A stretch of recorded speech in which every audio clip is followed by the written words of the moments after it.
when you have people like Marjorie Taylor Greene? What does she do besides criticize? What does she actually do? What laws is she helping write or helping to sponsor? What ideas does she have? What does she bring to the table? Jewish space lasers, Jewish weather machines, a lot of Jewish technology, but nothing Hello else. And welcome to a brand new episode of Look Forward. I'm your host, Jay. I'm here with my co-host, Brad. Gonna get the important message out at the top of the show so everyone can hear it. Everyone listening, you have one job this week. One job. Two jobs, actually. Sorry. First job is to vote if you haven't done it yet. If you can early vote or mail-in vote, make sure you do that shit. If not, make sure you get your ass out there on election day. And if you have already voted, you need to tell people in your life, your friends, your family, whatever, if they voted yet, and if they haven't voted yet, what's their plan to vote? That's what I want all of you to do out there, is to make sure that you are spreading the good word of democracy to give us the best chance to win next week.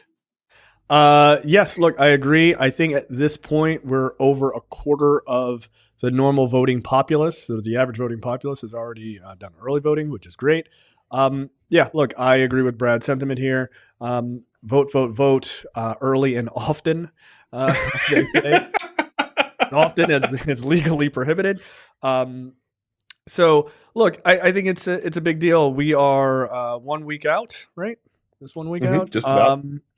Yeah, a little over a week. We will be doing a live episode. Should be fun. Make sure you subscribe to the YouTube channel, and more importantly, make sure you subscribe to the Discord channel, lookforwardshow.com/fans. You can join our Discord. That's where we will be doing our live video. So we will not be broadcasting it on YouTube, but you should join our YouTube anyway. If you aren't, if you're just listening, it helps us out. It'll get posted there. So yeah, of course. But you can find the live show as we're doing it on election night. Again, lookforwardshow.com/fans. So all that being said, let's get into the news. These are the closing arguments, right? Both parties are delivering the last thing they want you to remember about them before heading into the voting booth. Yeah. What a difference. And well, to be fair, Kamala Harris hasn't given hers yet. So it could be, I mean, we don't know for sure. It could be of a similar tone and tenor as the one Trump and friends decided to do last night as we're recording this at Madison Square Garden, the world's most famous arena. So famous, in fact, that it is noted for hosting a Nazi rally in the United States in 1939. Yes, indeed. And the reason that I bring that up is because it has now hosted its second Nazi rally in the United States 85 years later. Holy shit, dude. Like if, again, like, you're wondering who he's appealing to. And I feel like that we've been progressively sliding towards this. And we've already said this on the show before. At this point, Donald Trump understands that the only way he wins is if he can turn out all of his, like, as many people that would be inclined to vote for him as he possibly can. Yeah. And in order to get those people excited, those non-regular voters excited, you have to be racist as fuck, apparently. And he has been riding the racism train as we've gotten to the home stretch here. Yeah, look, even more than usual. Yeah, no. We are amping it up. Listen, it's interesting to watch this, right? This sort of implosion of a campaign. They would say it's not. I think the vast majority of people paying attention would disagree.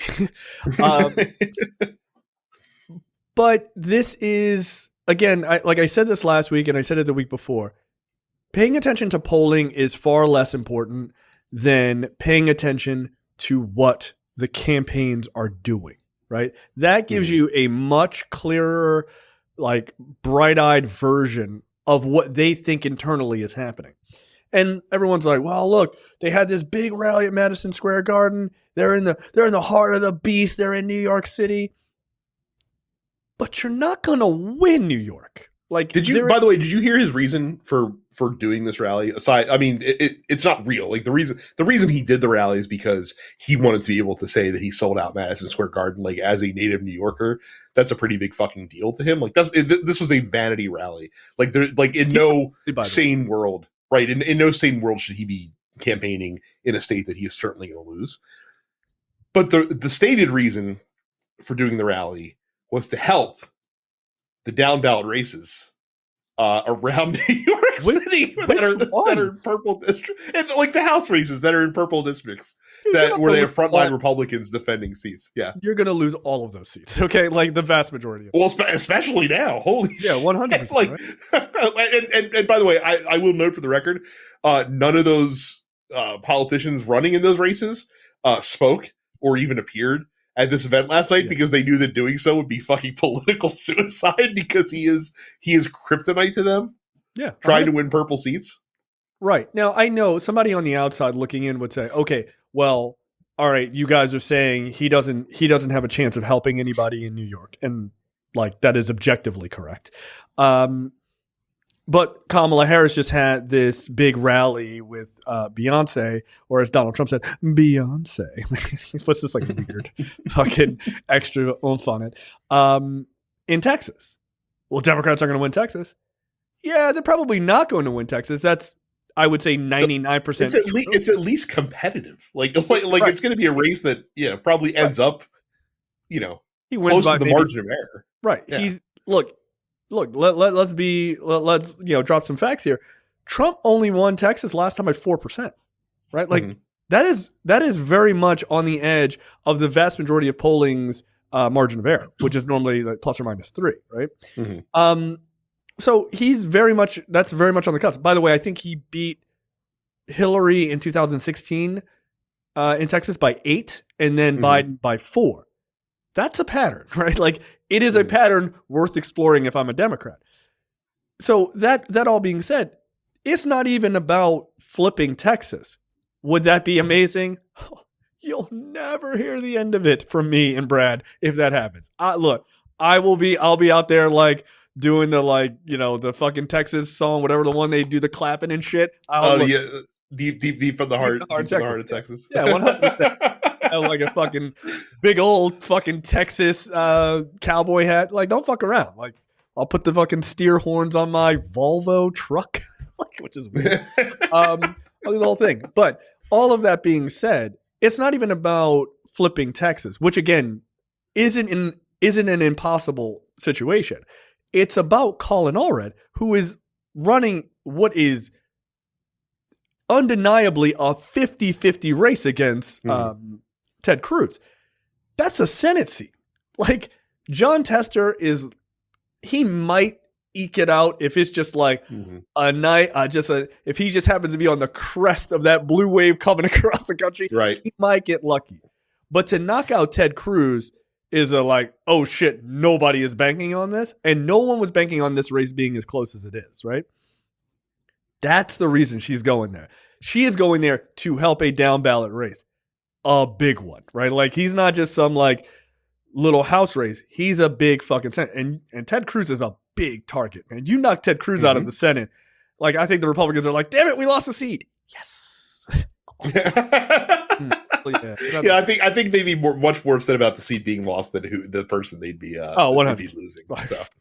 And he's like tries to come back in 6 years. They're like, nah. Secretly, Ted Cruz would be relieved. Then he could dedicate all of his focus to his full-time job of being a podcast host. No, 100%. Like then we got some real competition. Like here we go. Absolutely. It's us versus Ted, obviously.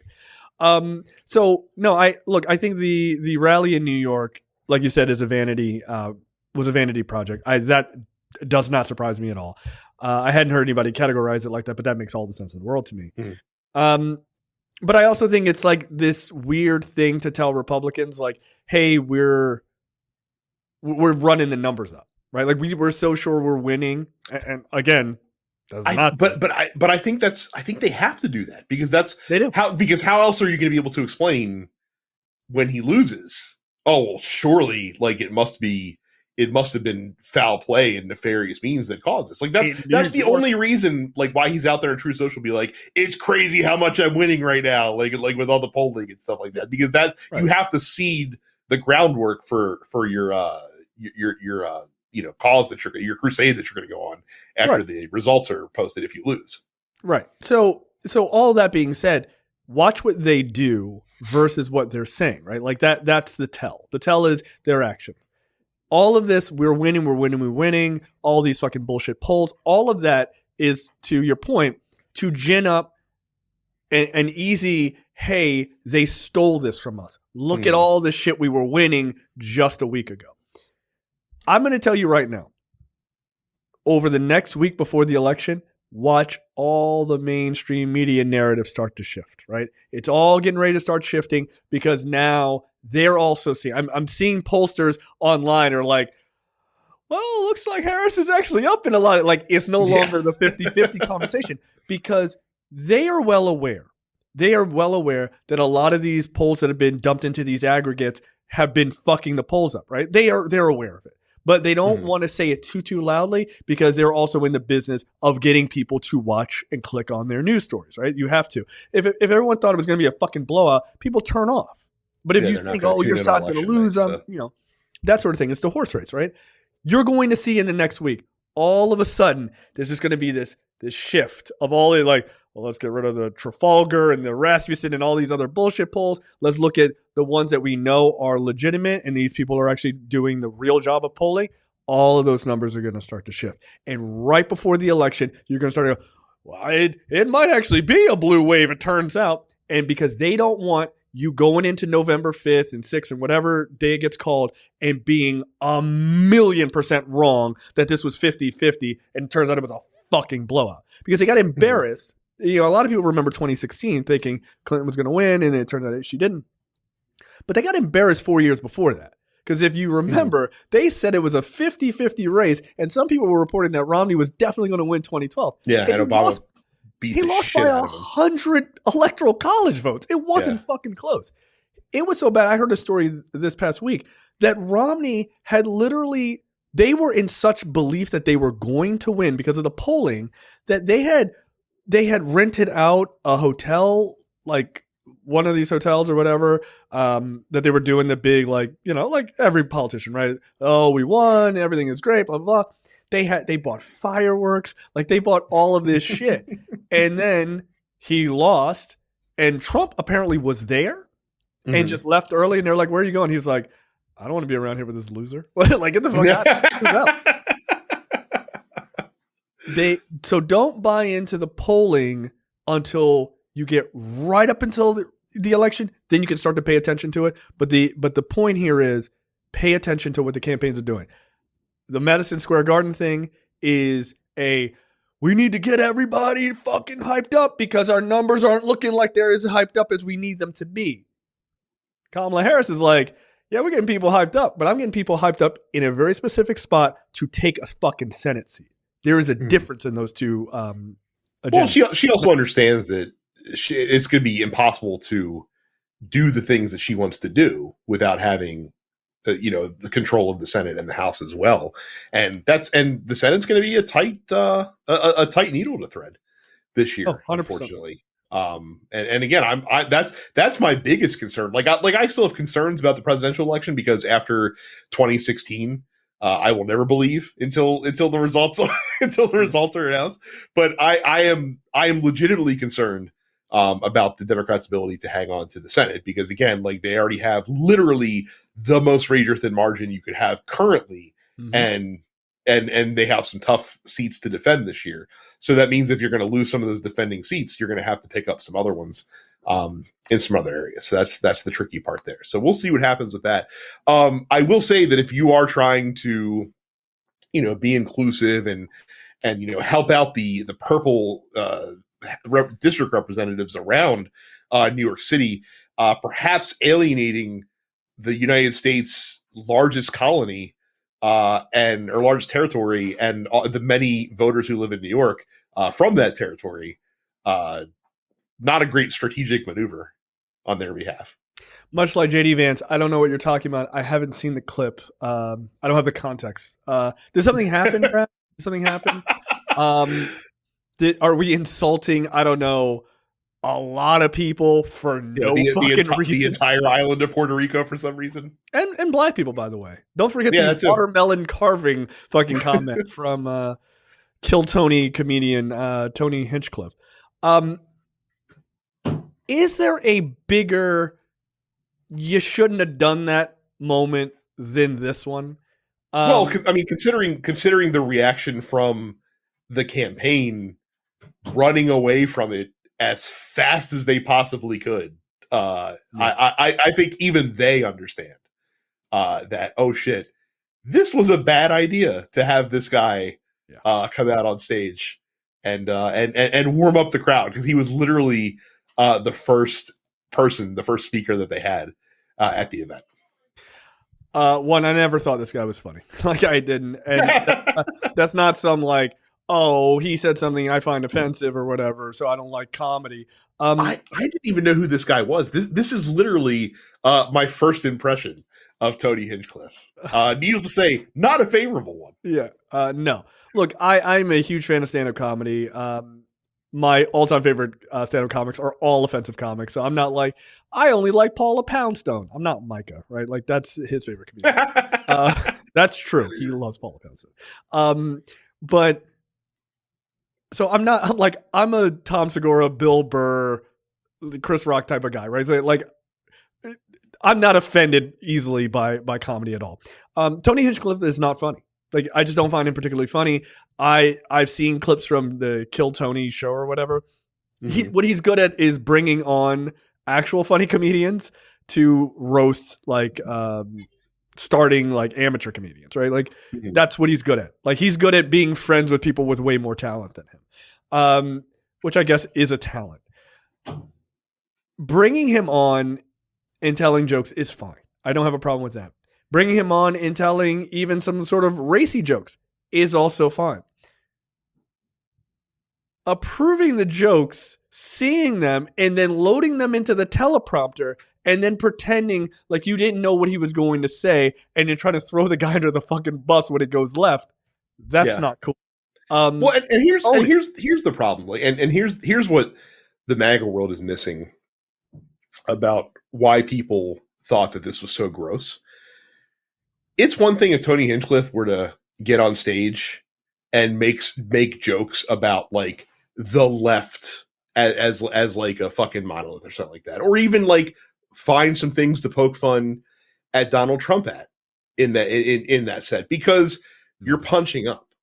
Right. When you attack a racial group in this country, who everybody knows, whether you're part of that racial group or not, in the caste system that we have laid out in the society, are not on the level of the person telling the joke and the people hosting the event. More importantly, you're punching down, and you're never going to be given a pass for punching down. And that's what the right doesn't understand about their war on PC culture. Like, oh, this PC culture is terrible. No, it's not overly PC culture. Like, people aren't afraid of blue humor every now and then. People don't like punching down. Like, that's what they don't like. It's as simple as that. But it's to your point, and I 100% agree with you, but to your point, if you understand sort of the origins of comedy, right? Like, yes, comedy, I'm sure, was told by like just one dude telling a joke to another dude, right? Like that all, I don't mean going back that far, but the idea of what comedy definitely pulls from today, right? Like sort of the origins of comedy is the jester making fun of the king. He's the only person who can do it, because the king is like, one, who gives a fuck? Two, this guy is a goofball, right? Mm-hmm. He's the only person who can stand there and make fun of the king, because it works, because you're punching up. It's not cool to be like, look at all these serfs, they're dying and they're poor. Okay, yeah, we're really hungry. That's not really that funny. Haha. But making fun of people who are higher than you, who are ultimately not affected, right? You can hold a fucking mirror up to them, but they're ultimately not affected by the comedy, and it gives the common man a little bit of relief to go, all right, well, at least they, with all of their riches and power and everything else, at least you can take them down a peg for a moment, right? That's where comedy is supposed to hit. You're supposed to hit your Jeff Bezoses, your Donald Trumps. You can even hit a giant organization. Like, you can make fun of the left. You can make fun of Democrats. You can make fun of Republicans. You can do those things. But like you said, when you just zoom in on like a racial group or a racial minority or something like that, it just feels like you're being a shithead. By the way, it feels like you're being a shithead as a white guy too, right? Like, right. Well, and that's ultimately, like, it's like if a Hispanic comedian made similar jokes, they wouldn't catch nearly as much shit for it because they're part of that same group. You know what I mean? So that they have a little bit more leeway than a white comedian would making that joke. Right. And look, let's be honest here. The vast majority of Republicans are white, right? And white males mostly, right? Telling a joke and calling Puerto Rico, the island of Puerto Rico, and vis-a-vis Puerto Ricans garbage is coming from a white guy on stage standing in front of tens of thousands of white people laughing about a group that electorally and politically they do not like, that they seem as if you just look at their politics, that they look down on them. Where's the fucking joke? You know what I mean? Right. Like, the guy that you're doing this event for calls countries that these people are from shithole countries, right? Where's the joke then? Right? Like, the irony and everything else is lost, it's dead. So in order for a joke to be funny, and I know, look, and I stand by this, there are no funny conservative comedians. There just aren't. They're not funny, right? Fucking name one. I know some people will be like Ron White. I don't think Ron White is really that conservative, okay? I get he was on the Blue Comedy Tour like 45 years ago, but that guy's not really that conservative. But at the same time, like, they miss the entirety of what comedy is, right? They're just shitting on people they don't like, which is okay if they're doing better than you and they're ultimately flying high in society. Then they're like, make fun of me all the fuck I want, right? Like, there's a funny joke Louis C.K. used to tell, right? He goes, saying the N-word has all of this history and fucked up shit behind it. He goes, a black person calling me a cracker, he's like, what's it gonna do? It won't even ruin my day. Like, who gives a shit? It doesn't affect him. But like, calling a black person that draws up all of this fucking disgusting history, and it is a way to fucking oppress them quite literally in the moment to try to reduce their humanity. Calling a white person a cracker doesn't do shit. It just doesn't. You know how I know? Because the N word for white people is calling them a racist. You ever seen a white person get called a racist in a YouTube video? They go crazy. That's like, they lose their mind because they don't actually have a word that actually affects them in the same way, except for being charged with being an awful person.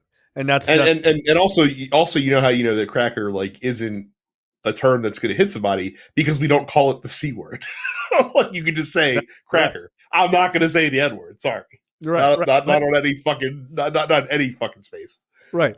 Yeah. I mean, when we're off air, Brad uses it constantly. I'm like, could you please stop? It's like, not today. It's my favorite word. It's weird. I'm like, I don't approve of it.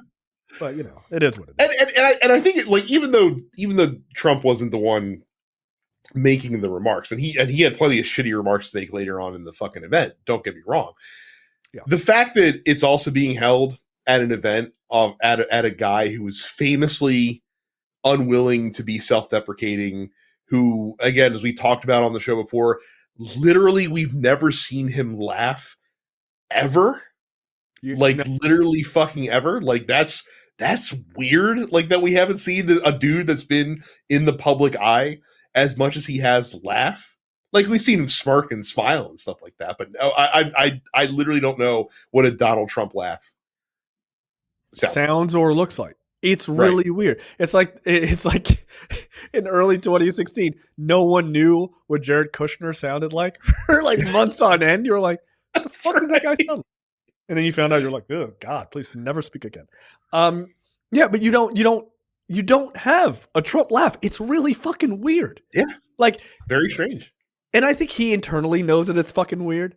That's why 100%. That is entirely. That's why hyperfixates on Kamala Harris's laugh. Like, yeah, like he seems like a humorless prick to begin with, but also like I'm sure he works very hard to make sure that he never laughs in public. Yeah, it's really weird. That's that should be enough of a. I'm not sure about this guy. Like, laughing is a normal human element. Like, he's like, sure, I'm against it. So yeah, look, the Tony Hinchcliffe thing, disastrous, really stupid. And what is it? So here's some interesting information. People who live on the island of Puerto Rico are not allowed to vote for president, right? Mm-hmm. It's not a thing. There are 3.2 million Puerto Ricans who live on the island of Puerto Rico. However, if you are of Puerto Rican origin and you move to the mainland of the continental United States and Hawaii and Alaska, you are allowed to vote for president. So there's 3.2 million Puerto Ricans on the island.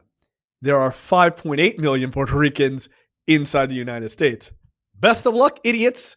So yeah, including a couple 100,000 in Pennsylvania, for example. 300,000. Yeah.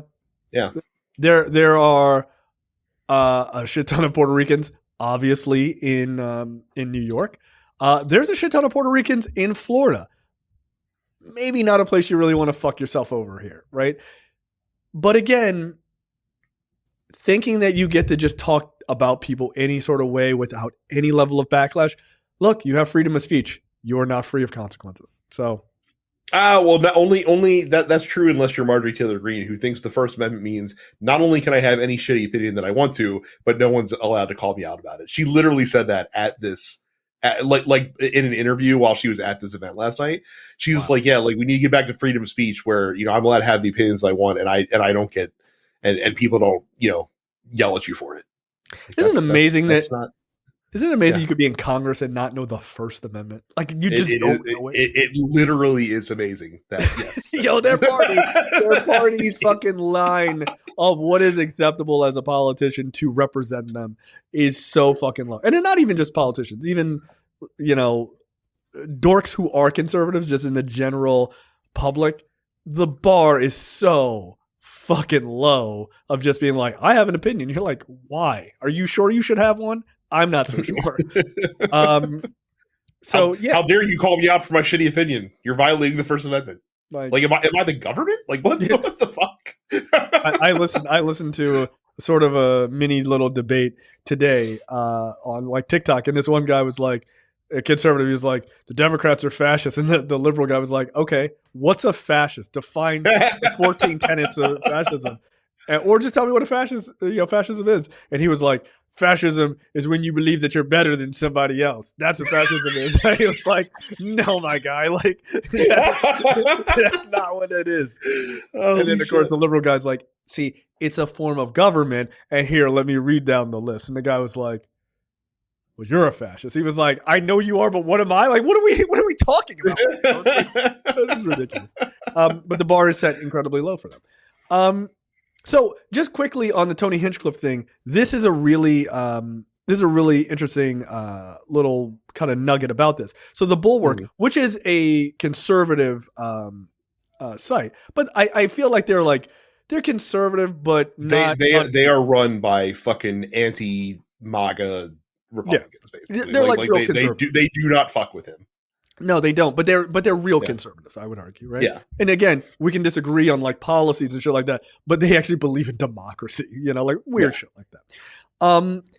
They wrote a story saying that apparently they got word that Tony Hinchcliffe had submitted what he was going to say, right? Like all of his jokes. So this idea that Republicans, like the national Republicans who were running this, like Trump's people, say, oh, they're running away from this. No, you knew what he was going to say. You approved it. Here's the thing they didn't approve. He, quote, he had a joke calling Vice President Kamala Harris a cunt. A campaign insider involved in discussions about the event told The Bulwark. let's say it was a red flag. If a comedian comes to you with a joke calling Kamala Harris a cunt, maybe don't choose that comedian at all. Just saying, maybe not. But I love, like, that's a bridge too far. Credit where it's due. Good catch. Making sure that he didn't go out on stage and say that shit. Because holy hell, if he had, I feel like a lot of women who might be on the fence would be like, well, that makes up my mind real quick. I mean, like, when I read that, I was like, oh my God, can you imagine if he had gone out there and said that? Like, dude, brother, we still got a week to go. It is not off the table that Trump says that shit in public. Dude, look, I have long said that hard R, N-word with a hard R, like, I feel like it's on the horizon. Like it's just hanging out there. Like the sun rising, like you just see the NI and you're just like, oh, it's coming. No! Here it comes. Don't do it. But he like to your point earlier, he's got to pull in that racist base. Is like he does. He's like Trump card. Boom. I wouldn't be surprised. I just really, even if it's like reported, like kind of by a surrogate, like under the carpet. Well, he did say that in a meeting. I wouldn't be surprised. But yeah, the C word. Okay, not cracker, by the way, for people. Yeah, the actual C word. Yes, the one Jay just said several times. So. I'm quoting. That's right. You're reading the news. Yeah, the news, and that's what people will say when they say when they're reading Trump's quote with the N-word. I will say, for the record, we are like the only country that is so prudish not to use that word. It like on either side of us on either ocean. It's like a comma in like Britain and Australia. 100%. Australians use it all the time. Look, I'm a big fan of Jim Jeffries, the comedian. He says it constantly. And look, a properly laced epithet of any kind in the right context absolutely works. Okay, like it does. I will say the word like from with a British or Australian accent, it just lands differently in the ear where it's just a little bit more acceptable. You know what I mean? Oh, there you go. Like with a fucking American accent, it sounds like a curse word. Yeah, look, there you go. Brad saying, using that word, it's okay if you're European, is what he's saying. I mean, look, I didn't say it. or Australian, which is basically European anyway. Yeah, those are just European criminals. Who cares? All right, let's talk about Harris's closing message. What are your thoughts? Yeah, so she has not delivered that message yet, but it's going to happen. Basically, as you're recording this, it should be happening. It's happening on Tuesday, and it's happening at a very symbolic location. She is holding a rally at the Ellipse at the Capitol, which people may recall was the same location that housed the Donald Trump rally. Before he marched his goons over to the Capitol to try to disrupt the certification of the 2020 presidential election, which of course led to the riot at the Capitol, which led to the death of one Trump supporter and eventually several police officers, Capitol police officers, who tried to stop the people. And could have been a lot worse based on a lot of stuff that was going on. So this is happening 7 p.m., I believe, is when the program starts. And so it's interesting that she picked the Ellipse specifically. And it's very obvious why she's doing that. I'm sure she will make reference to it in the speech that she's going to have. You could also bet your bottom dollar that Trump will, no matter how big the crowd for Harris is, will allege that he had like 3 times more people there on January 6th that he was talking to. I mean, his some people were saying that outside of his Madison Square Garden event, that they had 200,000 people waiting. Yeah, okay. It's like, well, there's also people like, oh, they had 75,000 people in there, and we're like, you realize that like Madison Square Garden seats like 20,000 people. Yeah, like it's like they literally don't have room for. Well, they were wall to wall. People were standing on top of each other. This is easily verifiable information. You could just Google capacity for Madison Square Garden. Right. So look, I think this is smart. This is a smart move. Yeah, it'll be interesting. Again, like she's going to draw an obvious contrast between him and Trump. She'll make some reference to the fact that, hey, like when Trump was here, this he sent people to the Capitol. Like we're gonna whatever her closing message is. I feel like that she's positioned as well as she can be right now to make something happen. The only way that she should lose is if we have lost our collective minds as a nation, and somehow more than 50% of us in key states decide like, no, like actually this brain-addled fucking dementia patient 78-year-old is the guy that we need running the country for the next 4 years. Yeah, I don't foresee this sort of collapse in enthusiasm. Like I just don't. I think people are pretty fucking excited, which is a good thing. All in all, I'm not, again, like I talked about last week, I'm pretty bullish on the election. I'm not worried about the election. My fascination is what happens after it, right? Mm-hmm. Because everybody is making this massive assumption that it's going to take 2 or 3 days like it did last time to find out like who's going to win or whatever. I'm not so sure I'm not so sure that's true. I think that it may take 2 or 3 days for everything to come in, but I'm not so sure it won't have a chance to be called on election night. I really don't. Yeah. But like you said, like they are already seeding the groundwork for challenges that they're going to try to make 100. Over the next 2 months. I mean, for fuck's sake, we don't have it out the docket, but we fucking should have put it on there. You saw what Andy Harris said, right? Congressperson from Maryland. No, I didn't. So he was giving yes, I did. Yeah, in North Carolina. Yeah, he was giving a speech. So Andy Harris, who is Maryland's only Republican congressperson in a complete garbage dumpster fire, he's also the head of the House Freedom Caucus, which is the MAGA wing of the House of Representatives, and he said that because the hurricanes went through areas of North Carolina that are typically red, like we have so many voters that are going to be disenfranchised because they're not going to be able to vote because they're busy, picking up the pieces of their homes and trying to get their life back together. So if I was the North Carolina state legislature, I would just before the votes are counted, just vote to give all of our electoral votes to Trump, because that's how it would have turned out anyway had these people not been able to not vote because of the hurricane. I'm just like, wow, dude, like you're saying this out loud, huh? Mask off. Okay, cool. Hey. Why the logic here, like the logic is so fucking insane, right? Which is like when you really break it down, hey, these people are possibly going to be disenfranchised because of this storm. So in order to fix that, let's disenfranchise everyone in the state. Right. What? Like, also, by the way, I think they have like 77 I want to say something like 77 voting locations in and around the area that was affected normally. Yeah. They were able to open like 72 of them. Right. I think they're going to be fine. Like if you want to vote, I think you're going to be fine. Is it necessarily difficult? Yeah, it's going to be hard, right? Like again, to his point, people are still picking up their lives and stuff like that. And you do the best you can. I don't think disenfranchising everyone else in the state is somehow okay. Oh, why don't we just hand the governor's race over to Mark Robinson? Everyone's going to vote for him anyway, except they weren't. Like, what the fuck, man? Like, how would you even determine, like, you're basing... Vibes. Just vibes. Yeah, there's just vibes, right? Like, it's vibes. How are you determining the governorship, anything that's on the ballot, like any initiatives? Oh, well, that wouldn't have passed anyway. Just let the Republican-led Congress in North Carolina figure it out. They'll get it right, no doubt. Yeah, I was just like...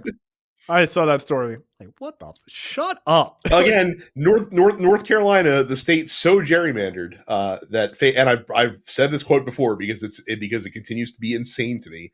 They have a 10-3 federal district majority to the Republicans in North Carolina, and when they interviewed the guy who was the architect of that district redrawing, and they asked him, "Why did you draw it? Why did you draw a 10-3 Republican majority in North Carolina?" He says, because I couldn't figure out a way to make it 11-2. Right in your face. Just right in your like they just do not give a fuck. So yeah, like that suggestion, go away. Like you're not allowed to make suggestions. You're a fucking buffoon. So yeah, look, here's an interesting story. This is not on the docket. But I'm trying to let me find the story. I thought I already had it up. But there's basically this whole thing in Michigan.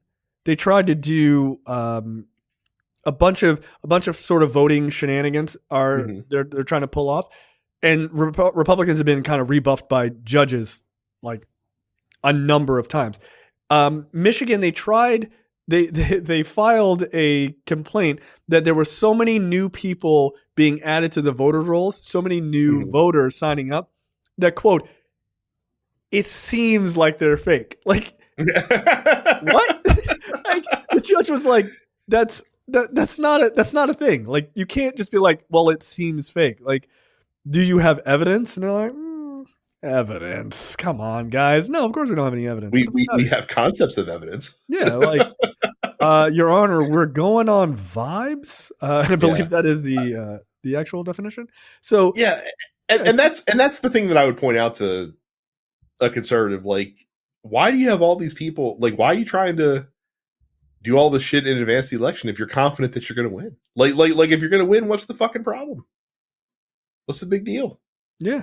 I thought you guys have it. I thought you guys got it. It's in the bag. Yeah. It's almost if they know they're losing, so they have to pre-set up this pretext for people flipping out. Look, I said this, 2-3 weeks ago. The Republican Party, if they lose, and I think they will, and I think, by the way, I think they're going to lose across the board. They are going to have a fucking psychotic break. Like, they are going to. And it's going to be very, very fucking scary. Because these people have been primed to believe nonsense. Just nonsense. Again, in another, I forget which other state it was. I want to say it was Georgia. They purged a number of people, like 1 million people off the voter rolls. And the judge was like, no, you're not allowed to do this close to the election. It was Virginia. They purged like 1 million people off of the voter rolls. They're not allowed by law to purge people off the voter rolls 90 days before an election. By the way, that number should be fucking far out from that, right? Like 90 days to be. It should be a year. I agree with you. But they said, okay, you can't do this. Glenn Youngkin, the governor, was like, I'm doing it. Like, fuck off. I'm fuck the law, because why not? And a Virginia judge was like, fuck you, me, fuck the law, fuck you.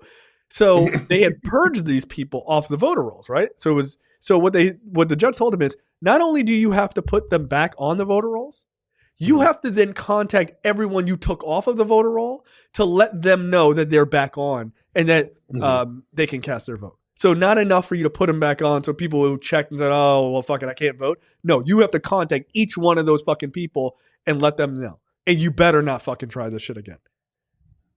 Things are already not working out well for them. All they now have is this idea of people just ginning up anger. I don't know if they're going to try a January 6th.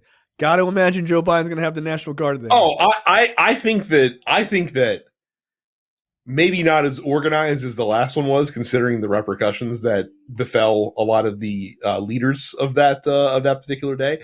I definitely think you're going to have some people try some shit, and I agree with you that Joe Biden's not going to be not going to be hesitant, let's say, as Donald Trump was on January 6th, 2021. I mean, y'all can show up if you want to, but when the National Guard is there, look, this is just me. I don't even think that it's going to be like, hey, let's let the Capitol Police handle it, and then we'll call in the Guard if we need to. Pretty sure National Guard is going to be there from Jump Street. Be there, straight up. Yeah. So, look, y'all show up if y'all want to. If you want to have a fight with the National Guard, I wouldn't recommend it, right? I'm not saying they're SEAL Team 6 type of shit, but I wouldn't recommend it. I think that's a bad idea. But I think you're more likely to see local fuckery that's a little bit more dispersed. But again, those things you can kind of put down quickly and be like, well, right. And we already saw the attempts of that last time, where you had like people trying to monitor the count, or like being like, oh, like we're the real electors. Like, no, you're fucking not. Like, beat it, get out of here. Or you had, election boards like, oh, we're not going to certify. And, you know, people are like, like, I don't know if that's such a good idea. Like, maybe you should just do your fucking job. And, you know, otherwise you might go to prison. They're like, actually, I think we will certify. This is fine. Yeah, that's the problem with doing it the second time is that we already, like, the people that need to know already know what you're going to try. So I'm sure, even though, like, a lot's not being talked about, I'm sure the defenses are already in place to smack down most of this shit. So, yeah, I mean, what is also going to be very interesting from a legal perspective is the last time they came up with shit and basically was like, we have concepts of a crime, and the judges were like, get the fuck out of here. You don't have standing here. You don't, you know, they got dismissed. By the way, I saw conservatives saying all 60 cases got dismissed because they just said they had no standing. They didn't look at the evidence. That's not true. That happened in like a few of the cases. Most of them, they got dismissed because they didn't have any evidence. Right. Like, this is the vast majority of them. They didn't have any evidence. So from a judicial or from a legal standpoint, when they bring this shit, they actually have to have proof this time because nobody is going to give them the benefit of the doubt because you dragged all the bullshit out the last time. And so now you're going to try the same argument, and you might even get the same judges who are like, hey, buddy, I was here 4 years ago. Knock this shit off. Like, get the fuck out of here. And I think those cases, when they come, and they will, they're going to get knocked down a lot faster, and you're going to see not 60 cases over a month. It's going to be like 60, 70 cases over 2 or 3 weeks of just getting knocked down because it's like, what's your evidence? Well, Your Honor, if we could have another week. No. What's your evidence? We don't have any. Dismissed, right? I think you're going to see a lot of that. And that's going to drive Trumpers fucking crazy because they're not going to be able to get a foothold into anything. It's like, well, and plus too, the last time, like, you had a brilliant legal mind in Rudy Giuliani. Oh, well, you know, spearheading these excursions. And I don't think he literally can't be involved this time because he doesn't have a law license anywhere anymore. So, you know, sad. It's a shame. Yeah. Shame for somebody. Not for us. So, yeah. Best of luck. All right. Let's talk about Joe Rogan. Welcome to the resistance. Yeah. Like, so we were talking, there was rumors, scuttlebutt, as Michael likes to say, that Kamala Harris would be angling to go on the Joe Rogan Experience. But as it turns out, Donald Trump's like, no, I'm going to go talk to Joe Rogan for 3 hours. By the way, and she hasn't said that she hasn't said no as of yet. Right. And I admit that I was a little annoyed about this because as you've heard us talk about on the show, neither Jay nor I are very big fans of one Joseph Rogan.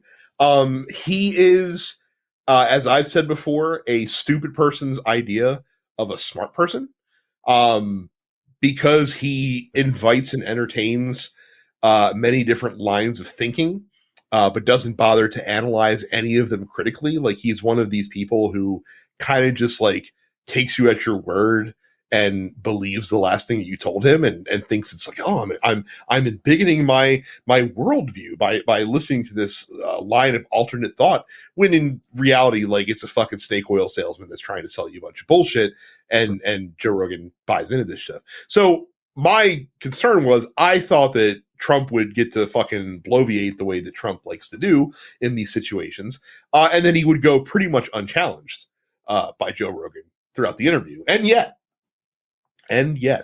Joe Rogan actually pushed back quite a bit on Donald Trump. Look, here's the funny thing.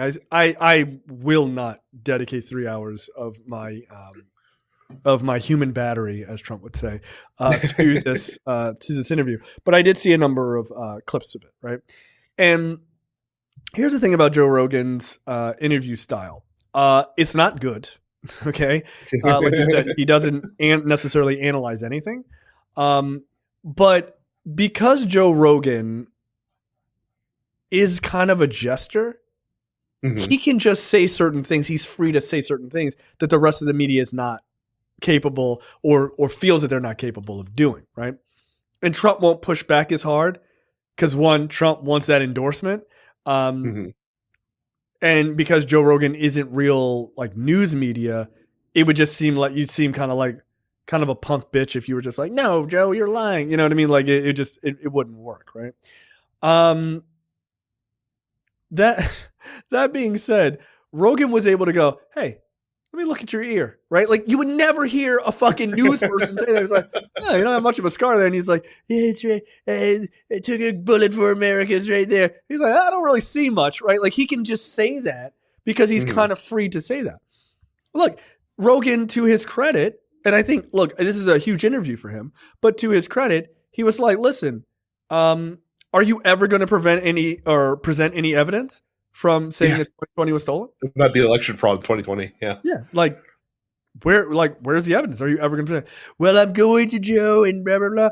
And to me, if you're a Trump supporter who believes in the big lie, when you heard Rogan ask him and he just kind of bullshitted his way through it, you should know that he doesn't have any evidence. Right. In the most honest moment where he could be like, we actually did, this is what happened. Yeah, he didn't. He also didn't buy into like Trump's framing of Harris. Like he said something about Trump said something about like, oh, like can you imagine her doing this podcast? She's got such low IQ. Like, and Joe Rogan's like, yeah, actually we asked her if she would want to come on the podcast, and he was like, yeah, she'd probably do it and fall on the floor and because she's a fucking idiot. And Joe Rogan's like, actually, I think she'd be really good to talk to you. Like I think it'd be really a really good conversation to sit down and talk to her. Like he just doesn't fucking feed. He wasn't feeding into the bullshit, which again for Joe Rogan is a shock. Like genuinely surprising. Yeah, look, the clips that I saw, I thought were pretty decent. I'm not gonna be like Joe Rogan is it wasn't some fucking good night or good luck like type of shit, right? I'm not expecting that, but I thought he did much better than I would have expected. I appreciated him not just like eating Trump's dick for 3 hours. He seemed to actually genuinely be like, well, like that doesn't really make sense, or that type of shit. Look, one of my favorite clips from that that I saw was Trump is like, I'm very popular with people. A lot of people seem to really really like me. I don't know why people think I'm so controversial. And he was like, maybe you can tell me. And Rogan was like, yeah, I can tell you. You say a lot of wild shit. Like, and he just like you say a lot of wild shit, and then CNN picks it up, and they made you more popular than you were. And I was like, that is something you would never hear someone on the news say, except for maybe Mehdi Hassan. He would say that, right? But Rogan again is free to kind of just say that shit, which was beneficial, right, for us to kind of hear it. I don't know that Harris needs to go on Rogan. I said when you had mentioned this, I don't think so. But I get the sentiment of wanting to reach out to young white males. But here's the thing. Fuck them. How about that? That is the thing. Is I don't coalition of voters. You don't need to suck up to people who quite literally will not vote for you. They will not. Like just that is the problem. Is that I would be hard. Like if you look at and I'm sorting Rogan's what I believe his audience to be in a very broad bucket. I'm sure he has all sorts that listen to his show. But if you think of your typical Rogan listener, you probably think of your typical like manosphere fucking guy. Should. And I would be hard pressed to think of anything that Kamala Harris could offer on Joe Rogan that would stop that person from voting for Trump, or even stop them from voting. Period, because that's another plausible strategy as well. Is you can just negate their vote by like depressing them from voting at all. But I would just be hard pressed to see where that lands. And to your point, like from a demographic standpoint, do you have to like cut into Trump's advantage that he has with white men? A little bit probably, but also like she like pretty much every other demographic she is gained with. Dominates. Like so it's kind of 6 in one hand, half dozen the other. Like I don't know. Like I feel like you have better things that you could do during this last week than go talk to Joe Rogan. I mean, look, she did a long form interview with Shannon Sharp on the Club Shay Shay podcast. to me, that's a better move. That's a much better move to go after black folks and black men very specifically in that avenue than it is to try to go after white men. Look, there is already a massive gender gap that's going to happen in this election. It will probably be the worst gender gap we've seen in American elections ever, right? Which, by the way, tells you just how fucking popular she is that you didn't see that with Hillary Clinton, right? Like that's what's interesting, right? I'll attribute it partially to that and partially to Dobbs. Like Dobbs has a lot of reason for women backing Harris as well. Or not Dobbs, you mean Roe. Well, Dobbs is the case that killed Roe. Yes. Oh yes, yeah. Okay, gotcha. Yeah. That's a big aspect of it, right? The other part of it is there's a gender gap aspect, and then there's also the age aspect. Right, this whole manosphere, young white men, am I a real man, fucking alpha dog, Andrew Tate bullshit. You're not going to pull those guys, right? You're not going to pull them in an election. You may be able to pull them over the course of your presidency as that manosphere shit is dying, because it is in fact dying. Now, your election may light a fire back under it, unfortunately. Who knows? But that's not her fault. That's just men being a byproduct. Yeah, right. It just is what it is, right? Obama being elected lit a fire under white supremacy. That's not his fault. That's their fault, right? So you don't know, and the best thing you can maybe do is try to pull people along in those 4 years, right? Give those do things that give those people opportunities and shit like that, and just pull them out of the drudges of that entire political ideology. But you're not going to reach them a week and a half before the election. You're just simply not. So your best bet is to run your numbers up, right? That's why you got Tim Walz and AOC talking to young people in general, not just young men, talking to young people in general, playing video games with them, right? You've got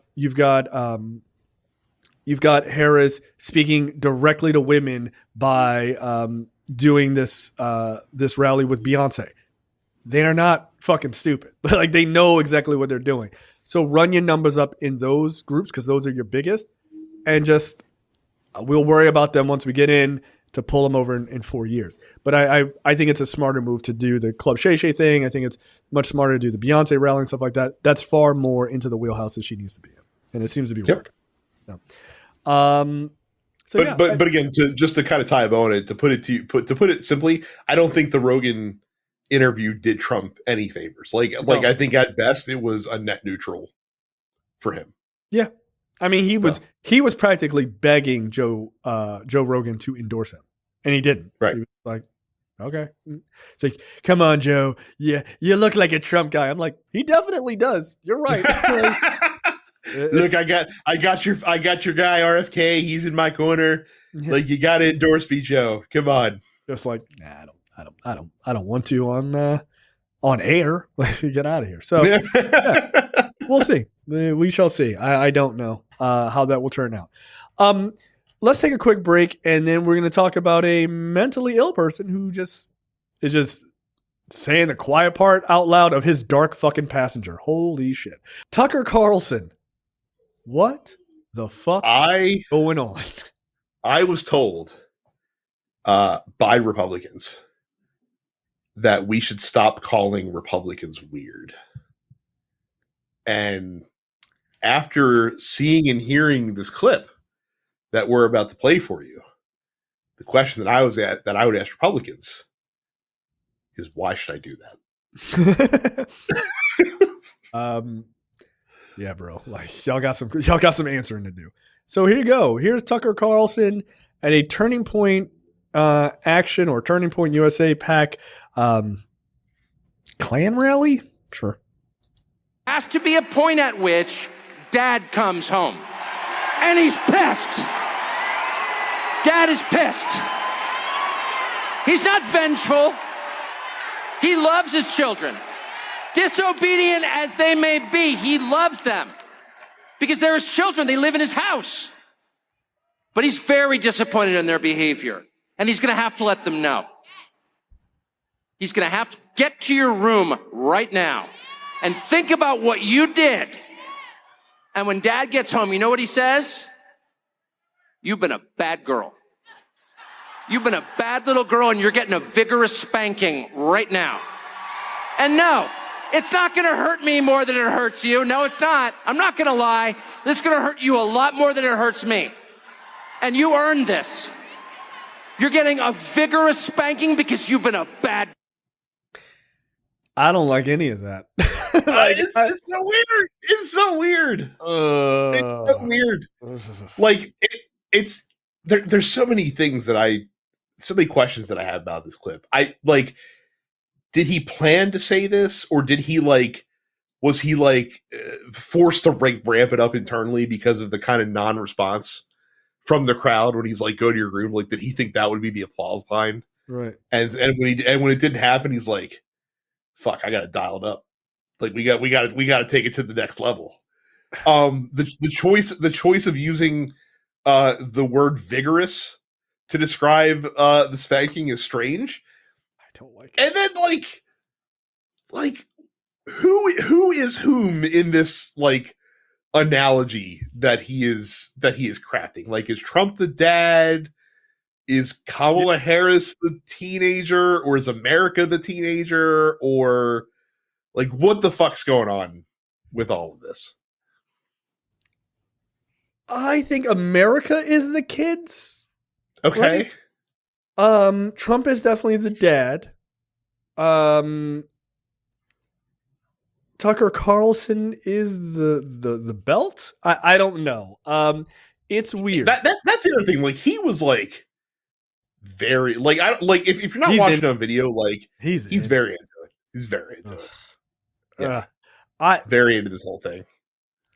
Me no and look, we are not ones to kink shame. We are a pro, don't yuck anyone's yum podcast. That's cool. No. I don't necessarily. No, Brad. That is Brad's stance. That is not my stance. My kink is kink shaming, so I am allowed to do what I want. Look, I'm fine if you look. I support Ted Cruz or his intern for watching whatever porn he was watching with a woman. Oh my God. I'm fine with that. I don't really give a shit about that. I think it would have been dope if he was like, yeah, it was me. I fucking watched that shit. This video was Who doesn't watch porn? I'm a red-blooded American. Yeah. I mean, that would have earned Ted Cruz a shitload of all right, respect points. No, honestly. Bro. I mean, it definitely would have made the news for a couple of days, but most guys would have been like, I mean, he not wrong. Maybe next time don't be horny on Maine, but I get it. Right. Dude, watch the copy paste. That's all I'm saying. Just watch the copy paste. So I'm not mad at the being into whatever the fuck that is. Because it's clearly a thing you're into, right? Stop talking about kids. You're being a creep show. You're just being a fucking weirdo, man. At the same time, you know what I realized watching that clip? He's the heir apparent. It's him. He's the real next Donald Trump. He really is. People had long talked about him running for president for the Republican Party. Mm-hmm. You watch that clip. Yeah, he could. Because he has all of the same weirdo fucking vibes that Trump has. And he has a level of charisma that they like. I'm not saying it's a normal human charisma, but they like that shit. Listen to the women. They're like, woo, beating your kids is so great. Woo, he's such a real man, right?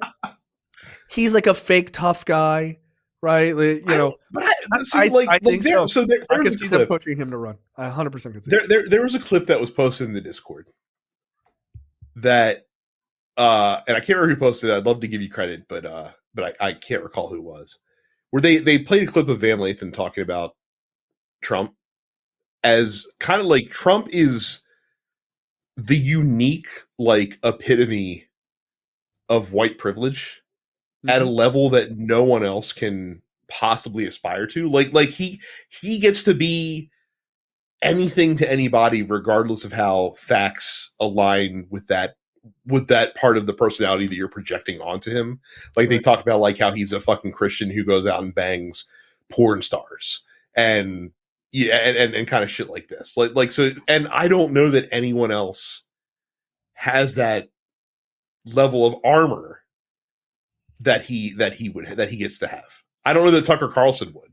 Okay, either. so yes, that is true, but I think through Trump, that armor has been transferred to MAGA, and I think MAGA now is able to put that armor on anybody.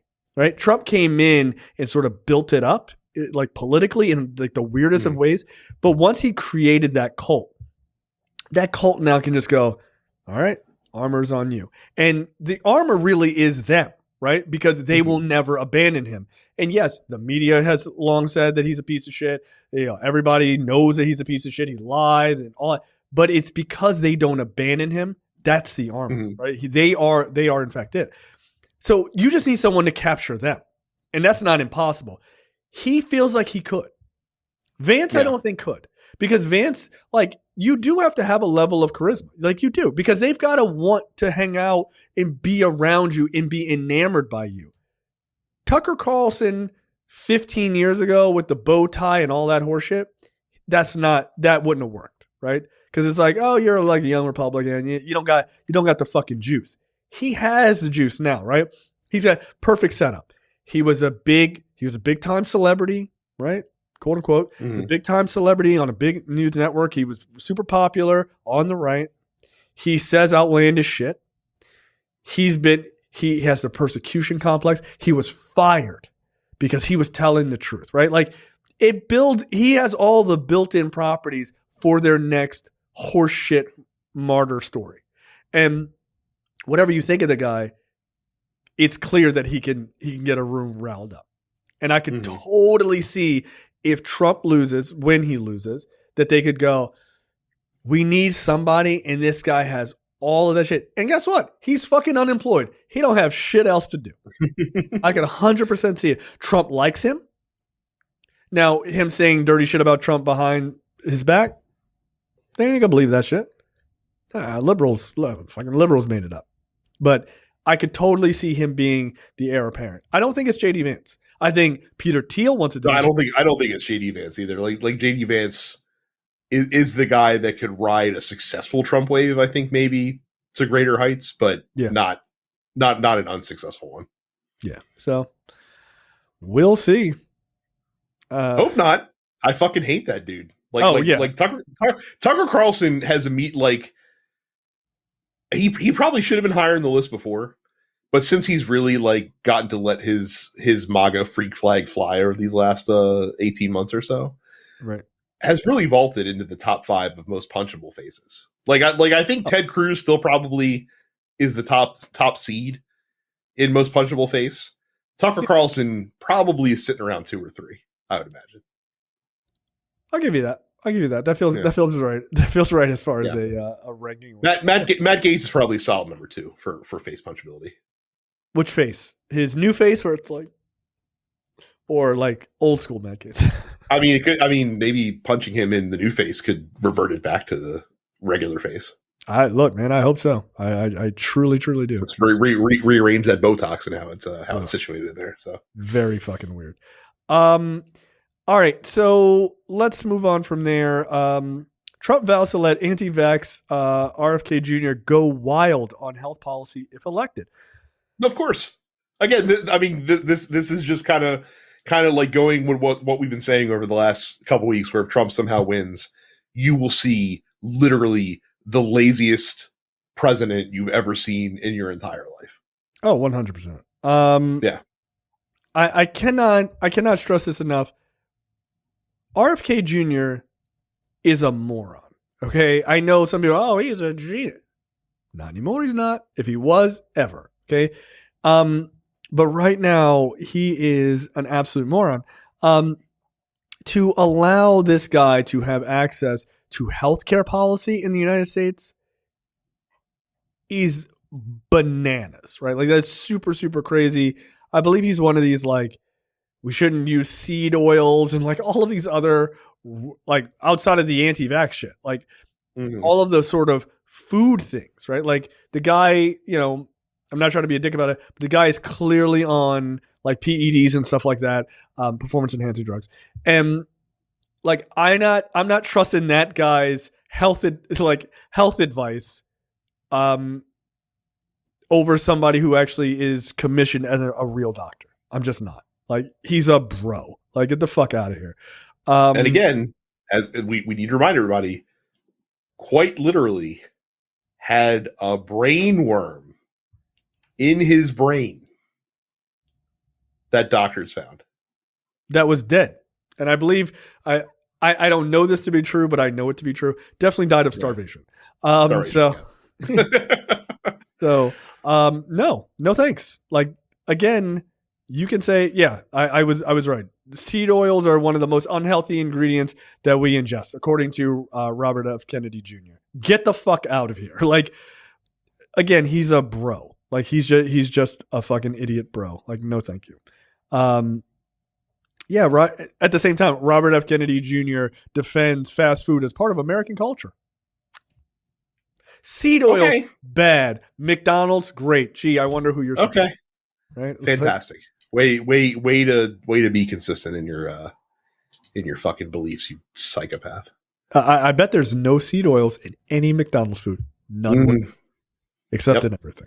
All right, Brad. No GMOs, no nothing like that. So. No, they fry the fries in water. I don't know if a lot of people know that. That's what gives them that crispy taste. All right, Brad. Apparently, you really are dying to say the F word, so go for it. Well, I am dying to say the F word, so I'm just going to go ahead and drop it. Last week, Kamala Harris was asked, I don't remember by whom, if Trump was a fascist. Now, this is on the heels of Mark Milley basically saying that Trump is fascist to his core, who's the former Joint Chief of Staff under Trump. His former Chief of Staff, retired General John Kelly, said in a taped interview that he conceded to allow to be aired by the New York Times, that Trump definitely fits the definition of a fascist. So again, these are two guys that worked for Trump when he was president, literally calling him a fascist. And so someone asked Kamala Harris in an interview, "Hey, do you think that Donald Trump is a fascist?"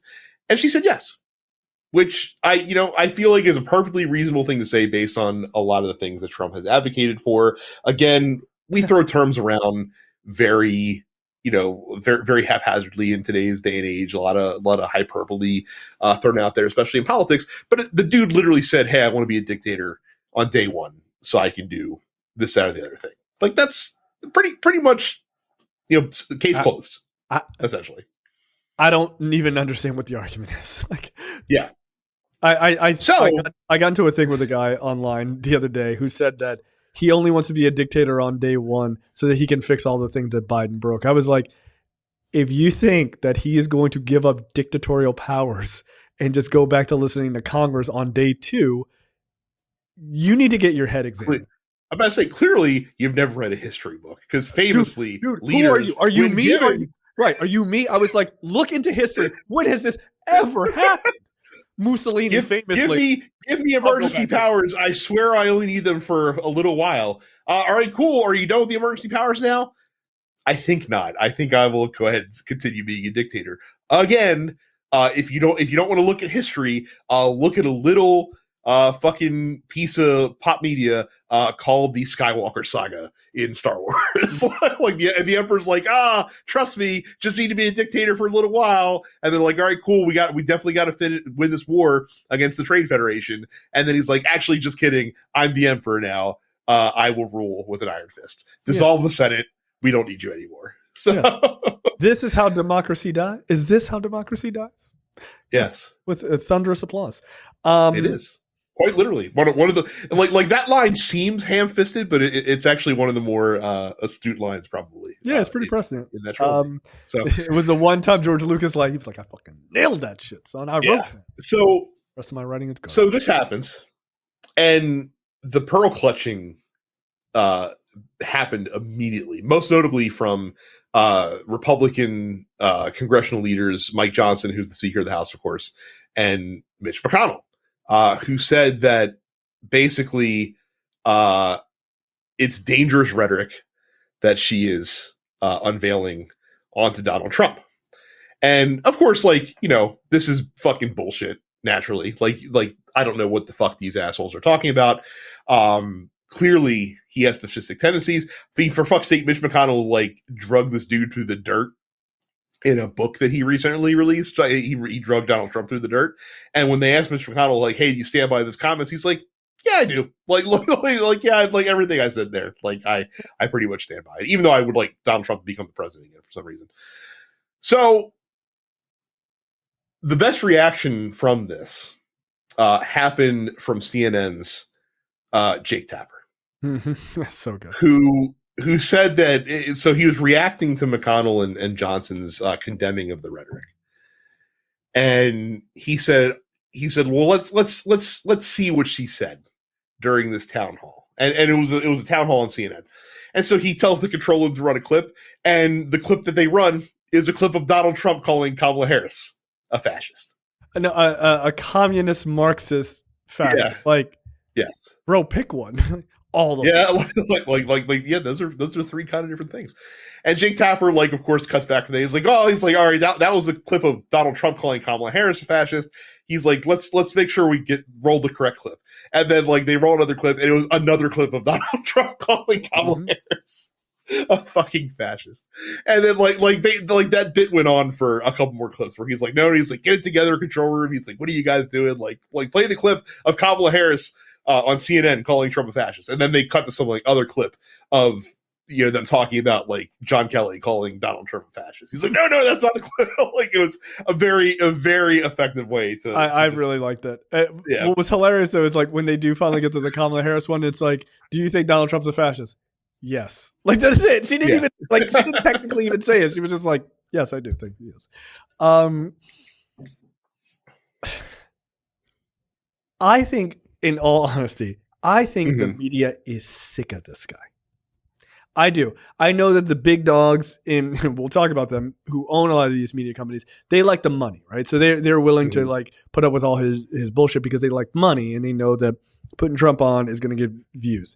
But I think the people like doing the actual like shoe leather journalism or on TV journalism, if you want to call it that, they're tired of him. Jake Tapper is clearly sick of this guy's shit. I don't know if you saw any of that interview he did with Vance, but I saw a little bit of it. Yeah, Jake Tapper is fucking done. It's like, and here's the funny part. I'm pretty sure that Jake Tapper he's conservative. Republican. No, he's conservative. Yeah, 100%. And but he also has a very low tolerance for bullshit. Yeah. he does not abide it, essentially. Yeah. And look, I just think, again, I stand by this. One of the things that won Joe Biden that election in 2020 was that moment in the debate where he told Donald Trump to shut up. Because that shit was the moment where everyone's like, thank you, dude. That's what we've been saying, right? The media has now finally caught up to that. They're also tired of it. Now, they should have been tired of it way before that, because they should be tired of it because this guy is threatening the very existence of your business and your existence as like your position in America, right? Like, I'm going to take people's, licenses to do the news on television. He's been saying that lately. So they should have long been ahead of this, right? And I think there have been obviously people who have, but I think the media, especially TV media, has been a bit slow on the uptake on this. But I think they're there now, and they're just like, oh, it's almost November 5th. Like, I think they're really done. And I think Jake Tapper's response to Vance really showed that, where Vance is like, well, I think that John Kelly and all these other guys are coming out against Trump because they thought they could control Donald Trump when they got into office, but they couldn't, and they want to start a war. And Jake Tapper's like, that's your argument? Is that they want to start a war? That's why they're mad at him? And not that they're just Republicans who don't like the shit that he's saying? Well, yeah, and he's like, get the fuck out of here. Well, and they said all this stuff, and JD like, oh, they've got an axe to grind, and Tapper's like, yeah, there's no reporting of that, like by their own volition. Like basically JD Vance is suggesting that it's a coordinated effort between like the Harris campaign and the media to get the shit out there. And Jake Tapper's like, yeah, there's no evidence of that at all. And, and J.D. Vance's response to that, well, there may not be, but until I see proof to the contrary, that's what I'll believe. And Tapper's basically like, so you're making it up, basically. Yeah. Just like what you actually just agreed to do is prove it. I'll agree when you prove a negative. Right. Like that's not a thing. And it's been lost because Trump has been getting more and more unhinged as the weeks have gone by. Oh, 100%. But goddamn is JD Vance just like he's so awful at this. Like he's so awful. Yeah, he's not good at this. But he's also just an awful person. Like he really is. He's really showing his ass and just how much of a piece of shit he really is. But by the way, going all the way back to something that we talked about earlier, and I had this thought, but I forgot to say it. When we talked about watching what the campaigns are doing and watching what the specific candidates are doing, that's more of a telltale sign. Donald Trump this past week said, I'm going to get rid of all income tax and we're just going to all tariffs. Does that sound like a dude who's winning? I don't know, man. What do people hate? Taxes? Cool. All taxes are gone. How are you going to pay for that? Tariffs. How else? 300% tariff, baby. You don't pay taxes anymore, but everything costs 3 times as much as it used to. So look, pretty good, right? Like that's a deal for you. By the way, Musk came out this week and said, yes, if Donald Trump is able to win and implement what he wants to do, some Americans are going to feel a little bit of hurt. I'm like, some of them? Why don't you tell us which tax bracket they're in, Elon? I guarantee you they aren't in your fucking tax bracket. Right. So, yeah. But I mean, like, let's get real. It would not bankrupt the country, but it would send the country into a financial tailspin. Like, oh yeah. By all accounts, it would send it not into inflation, but into a depression if he was allowed to do what he wants to do. By the way, this is where I wish technology existed that we could do a time machine sort of thing, where you could say, you sit everybody, you go, what are your plans? I want to do this. I want to do this. Cool. We're going to take a time machine. And we're going to go into the future, like alternate universes, and be like, we're going to go and see what happens in Trump's plan. And people get out of the machine and go, holy shit, let's get back in. Why is everything on fire? Oh, what happened to all the buildings? Eggs are $90 for a dozen. What is this, Russia? Like, come on. And then being able to see like what Harris's plan is, because by all accounts, every economic expert is like, her plan is light years better. This idea that we're just going to do tariffs is fucking insane. You don't have to get into a fucking time machine to see it. We have recent history. Again, we keep harping on this, but it's really important because people don't seem to fucking do it. We have 44 years of receipts from Republican presidents at the time that they decided that they're like, you know what? We need to ease the tax burden on corporations and higher income earners, and the results will trickle down to everybody else. And every single time a Republican administration gets into power, they're like, this is the fucking plan. It's going to work this time. I promise. And it never fucking does. And there was an art like this is a bit of Schadenfreude, but like there was an article, I don't remember what paper, about like apparently like baby boomers are like becoming unhoused in like the like bigger numbers than any generation before them. And basically the comment section is fucking like millennials dunking on them, being like, oh, like what happened? I thought it was supposed to trickle down, or maybe make sure you start brewing coffee at home instead of going out. I hear that's a real big way to save some money. Do you need a refrigerator? Like I doubt it. Right. So like, yeah. So again, we have the receipts. Here they are. Literally, and again, like clockwork, every single Republican president that we've had since Ronald Reagan has caused an economic recession during their fucking term. And every single Democratic president that we've had since Ronald Reagan has pulled the country out of it. Stop voting for Republicans. To me, there is no better economic argument. Why do you want this boom and bust fucking bullshit? We talked about this last week. Oh, we're not sending people to the moon and doing cool shit. We're fucking outsourcing it. You want to do stuff that's cool? You want America to be back on top and fucking rocking and rolling? keep Democrats in for like 16 years and see if you don't see a massive difference in what can be accomplished in this country. Yeah. Oh no. Are things going well? Fuck it. Let's go and throw it to the wolves and see what happens. Look, to Joe Rogan's credit, he had a joke about this. He was like, when Trump got elected, he made a joke. He was like, we just got out as a country out of an 8-year relationship with a smart but boring partner. Now we're dating a whore. She doesn't speak very well. She can't read. She'll say fucking anything. We don't care. Right. But he's not even wrong about that. That's literally what they did. Hey, why don't we go? And by the way, I didn't even think Obama was that boring. But just this idea of like, oh, we got a smart person and we're doing like normal shit and like politics is just kind of rolling along. What's the wild card? Like, no, it's not. Politics is not supposed to be a fucking wild card. You're supposed to have a bunch of reasonable people in power. But you're right. Since Reagan, we have just done this like up and down and up and down. And it's always, why haven't Democrats done all these things? Because they spend half their fucking time fixing all of this shit from the last guy that they took over for. Just give them the reins for two presidential full runs in a row, and I guarantee you with the Congress. With the Congress. And I guarantee you will see differences. You will. Remember when America was great and stuff like that? Oh, you mean when Democrats ran the table for 40 fucking years? Yeah, the biggest economic boom the country ever saw?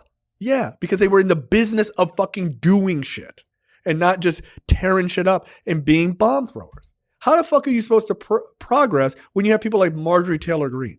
What does she do? Besides criticize, what does she actually do? What laws is she helping write or helping the... What ideas does she have? What is she bringing to the table? Jewish space lasers, Jewish weather machines, a lot of Jewish technology, but nothing else. Okay? But I mean, quite literally, they don't have anything. But when you talk to Democrats and you're like, what do you want to do? They're like, let's do child care and health care and stuff like that. Can you fucking imagine if they were actually given the reins to actually do this shit? By the way, here's a good way that you can also maybe point it out to your less enlightened friends. We've all been inundated with campaign ads over the last several weeks when we're watching TV and stuff like that, and like most Americans, we're at the point where we're fucking tired of it because every other commercial is some sort of campaign ad for something. Look at the Republican campaign ads. Every single one that I've seen, every Trump ad that I've seen, or ad that's sponsored by a Trump PAC, is about talking about how terrible Kamala Harris is going to be and how Donald Trump needs to protect the country from the crazy socialist Democrats. Whereas Kamala Harris's ads are a mixture of, here's the crazy shit that Trump's going to do, we got to fucking stop him, and here's what I want to do for the country. Donald Trump does not have any positive message ads that I've seen, and I'm happy to be proven wrong. But there's nothing that Donald Trump has brought forward through advertisements, through stump speeches, through platform of any way, shape, or form that is forward thinking, except for these embarrassing flails of, well, we're going to cut taxes on tips, we're going to cut taxes on Social Security, we're going to cut taxes on everything, and we're just going to fucking do it through tax. Right. Yeah. There is no positive message because they literally don't have one. That a positive message is based in the notion of building something. They don't have any policies based on building anything besides a wall. And they kind of gave that shit up too, right? Like if you catch any of that, they don't even talk about building a wall anymore. I mean, quite frankly, I'm fucking shocked that of the 2% of the border wall that he did build while he was president, that he didn't fucking campaign in front of that shit with a mission accomplished banner fucking behind him. Like that would have been much more apropos for him to have tried to do. So, yeah. Well, no, he's more of a let me copy like 1930s fascism guys. He's less of a George W. Bush guy, right? Just really weird. You know, it's like the video of Mussolini pretending to like cut Harvest down wheat. wheat. Yeah, and it's like fields. and people are like, and McDonald's, the same fucking thing. It's really funny. Like there's a real like fascism playbook. Like Putin is like, oh, look at me riding a horse with no shirt on, just like a regular guy. It's like, you're not a regular guy. You're a KGB agent. Like, what are you talking about? You're not a regular dude. But they all do this, right? This is man of the people bullshit. So all of that being said, they don't have anything that's positive because they quite literally don't build anything. All they do, they're in the business of tearing things down. They wait for Democrats to come up with a policy, and then they go, I hate that policy. I'm going to do the opposite of that. That's it. Like, when is the last time, quite to your point, when is the last time you heard Republicans, besides, by the way, a motto, make America great again, is not an actual fucking policy. What innovative thing do they want to do, right? Make America great again, not a policy. Drill, baby, drill, not an actual policy. And close the border, not an actual policy. Tell you what do they I'll want be to fair. do? I'll be fair. I'll give them one innovative thing that Trump says he wants to do. I'm not saying this is a good idea. It's certainly innovative. He wants to help bolster the Federal Reserve with Bitcoin. That's something innovative that he wants to do. That would be a terrible fucking idea. Yeah. But you know, it does go outside of the normal Republican. Fair you enough. know, call it going back to the gold standard of the 21st century. That's basically what the new frontier is going to be for libertarians. You know, we should make fucking cryptocurrency the fucking Federal Reserve, backbone. Oh my God, dude. I cannot tell you the amount of fucking numbnut arguments I had back in 2000, in the run up to 2008. Ron Paul thinks that we should go back to the gold standard, and I think Ron Paul is a genius. He's so smart. Blah, blah, blah, blah, blah. Hey, do you think that corporations running everything is a good idea? Well, clearly you just do competition and everybody works it out and it's all fine. Hey, here's all these documents and writings from Ron Paul being a racist piece of shit. You think that matters? Well, he only signed his name onto it. He didn't really write it. Do you have any proof of that? Well, vibes. And that was my experience. I love that of all my friends I used to work with, I was the lone voice in being like, this guy fucking sucks, and you're gonna regret thinking he's that bright. And then all the people slowly but surely were like, you know what? I don't know if sucking corporate dick is a good idea. I'm like, yeah, I don't know if I want to fuck with this Ron Paul guy. I don't know anymore. Man. I don't know. My black intuition was like, get the fuck out of here with this shit. I don't think so. Trust a white Texan, not on my watch. Okay, that's the end of the free portion for this week's episode of Look Forward. Make sure you go to lookforwardshow.com/premium. Sign up for premium content. It's only $5 a month or $50 for the full year.